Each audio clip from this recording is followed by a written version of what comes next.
മീര വേൾഡിലേക്ക് ഏവർക്കും സ്വാഗതം. ഞാൻ നിങ്ങളെ പരിചയപ്പെടുത്താൻ പോകുന്നത് ഒരു ചെറിയ അളവ് കാണിച്ചു തരാൻ വേണ്ടിയിട്ടാണ്. അതായത് എല്ലാവരുടെയും സംശയം ഇവിടുന്ന് ഇങ്ങനത്തെ ഈ ഷോൾഡറിന്റെ അളവ് ചിലർക്കൊക്കെ തെറ്റിപ്പോകുന്നത്. അതായത് നമ്മൾ കഴുത്തകലം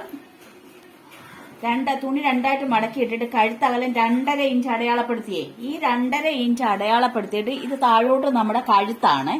അത് കഴിഞ്ഞ് ഈ 2.5 അടയാളപ്പെടുത്തിയതിന് ഈ പോയിന്റ് ഏത് വേണം നമ്മൾ ഈ ഷോൾഡർ എടുക്കാൻ. ചിലരെന്നെ എടുക്കുന്നറിയോ, ഇതേന്ന് തന്നെ ഇങ്ങനെ ഷോൾഡർ എടുക്കും. ഇപ്പൊ 4.5 അല്ലെ 5 എന്ന് പറയുമ്പോൾ ഇത് മൊത്തം പിടിച്ചിട്ട് അവർ അളന്നെടുക്കും. അങ്ങനല്ല എടുക്കേണ്ടത്. നമ്മൾ ഇത് ഇത്രയും എടുത്തതിന് ശേഷം ഈ 2.5 എടുത്തതിന് ശേഷം ഈ പോയിന്റേന്ന് വേണം നമ്മൾ 4 ഇഞ്ച് ഷോൾഡറിന് എടുക്കാൻ. നൈറ്റിക്കോ അല്ലെങ്കിൽ വേറെന്തിനാണെങ്കിലും നമ്മൾ ഷോൾഡറിന്റെ അളവ് എടുക്കത്തില്ലേ, അത് ഇവിടുന്ന് വേണം എടുക്കാൻ. അല്ലാതെ ഇങ്ങനെ പിടിച്ചുകൊണ്ടല്ല എടുക്കുന്നത്. ഇങ്ങനെ പിടിക്കുമ്പോൾ നമുക്ക് എത്ര കിട്ടി? 6.5 കിട്ടി. അങ്ങനെ വേണ്ട. അങ്ങനെ പിടിപ്പിക്കുമ്പോഴത്തേക്ക് നമുക്കൊന്നും മനസ്സിലാകത്തില്ല. ഇത് മനസ്സിലാകുന്ന ഭാഷയിലാണ് ഞാൻ പറഞ്ഞു തരുന്നത്. നമ്മൾ ആദ്യം കഴുത്തിന്റെ അളവാണ് എടുക്കുന്നത്. 2.5 2 എടുക്കും, 2.5 എടുക്കും. ഇത് ഞാൻ 2.5 നിങ്ങളെ അടയാളപ്പെടുത്തിയെന്നേ ഉള്ളൂ. അതിനുശേഷം ഇവിടെ നിന്ന് ഈ 2.5-യിൽ നിന്നും ഇങ്ങോട്ട് പിടിക്കണം ഷോൾഡർ. ഇതാണ് ഷോൾഡർ. അത് കഴിഞ്ഞ് ഇവിടുന്ന് താഴോട്ട് അടയാളപ്പെടുത്തുന്നതാണ് കൈക്കുഴി.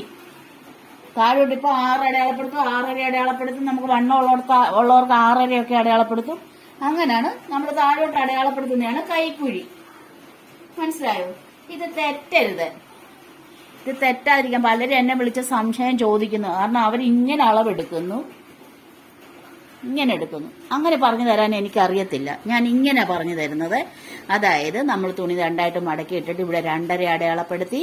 അതിനുശേഷം ഈ 2.5-യിൽ നിന്ന് ഈ 4 വരെ അടയാളപ്പെടുത്തി. ഇതാണ് നമ്മുടെ ഷോൾഡർ. പുറകിലത്തെ പീസുമായിട്ട് നമ്മൾ തയ്ച്ചു വെക്കുന്ന ഷോൾഡറാണിത്. ഇത് താഴോട്ട് നമ്മൾ കഴുത്ത് അടയാളപ്പെടുത്താനുള്ളതാണ്. ഇതിപ്പോ 2.5 അടയാളപ്പെടുത്തി നമ്മൾ 6 ഇഞ്ച് താഴോട്ട് കഴുത്തകലം, കഴുത്തിന്റെ ഇറക്കം അടയാളപ്പെടുത്തുവാണ്. കഴുത്തിന്റെ ഇറക്കം അടയാളപ്പെടുത്തി കഴുത്ത് നമ്മൾ വരച്ചിട്ടേ, ഇത് കഴുത്ത് വരച്ചിട്ടു. ഇത് എന്നിട്ടാണ് നമ്മൾ ഈ ഷോൾഡർ കണ്ടോ 4 4.5 നമ്മുടെ ഇഷ്ടത്തിന് വീതി അനുസരിച്ച് വണ്ണമുള്ളവരുടെ ഇതനുസരിച്ച് ഇടുക. ഞാനിപ്പോ തന്നെ ഇത് 4 അടയാളപ്പെടുത്തി. അല്ലെങ്കിൽ പോട്ടെ 4.5 വേണമെന്ന് വിചാരിച്ചു. എന്നാലും ഒരു നൈറ്റിക്കൊക്കെ ചിലപ്പോൾ നമ്മൾ 4.5 ഇടും. അങ്ങനെ 4.5 ഇടുവാണ്. അങ്ങനെ അടയാളപ്പെടുത്തിയതിന് ശേഷമാണ് നമ്മൾ പിന്നെ താഴോട്ട് പോവുകയാണ്. കണ്ടോ, താഴോട്ട് ഒരു 6 6.5 അടയാളപ്പെടുത്തിയിട്ട് ഇങ്ങോട്ട് വാഴിച്ച് നമ്മൾ ഇതും റൗണ്ടാക്കി എടുത്തു. കണ്ടോ, ഇങ്ങനെയാണ് നമ്മൾ നൈറ്റിക്കാണേലും ടോപ്പിനാണേലും ബ്ലൗസിനാണേലും എടുക്കുന്ന അളവ് ഇതാണ്. ഇവിടുന്ന് ഇങ്ങോട്ട് അടയാളപ്പെടുത്തുക, പിന്നെ അവിടുന്ന് ഇങ്ങോട്ട് അടയാളപ്പെടുത്തുക, പിന്നെ താഴോട്ട് പോയി കൈക്കുഴി അടയാളപ്പെടുത്തുക. അപ്പൊ ഈ വീഡിയോ ഉണ്ട്.